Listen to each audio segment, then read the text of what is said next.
I'm Bastiaan from Ravenhorst. I work for Aquatox Solutions and we're Work Package 5 leader.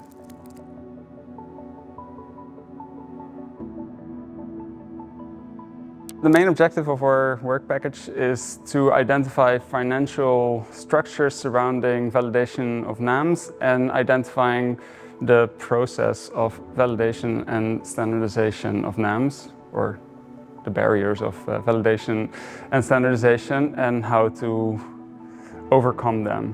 First off, the financing is very important because if you can't find any financial structures for your NAM, it's really hard to get it validated, and therefore you can't ever get it accepted in regulatory systems. Second off, if you can't find the right path to validation, it's also really hard to validate it, and it can take way longer to finally validate your methods, and therefore it's also quite a bottleneck in the system.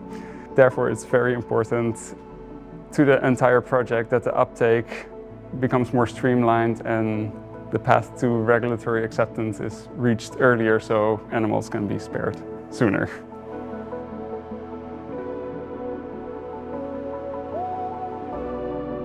The main challenges of validating and standardizing NAMs is, first off, financing them, because there's no direct financial gain to the financiers of a method.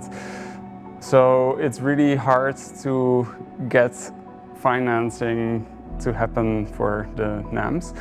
There are some grants from, for example, the EU, but a lot of the work is done in kind by the validating labs that are involved. And second off, it's really hard to determine what are the readiness criteria of NAMs. So when do you start to initiate the process, which is covered in guidance document 34, and then after that, how do you actually initiate the process? Is that quite obvious, or a lot of times it's not entirely clear to the developers where to start. So which documents do you need, which data do you need to provide? Do you already have to have ready to go SOPs, for example, or how to initiate the process in general?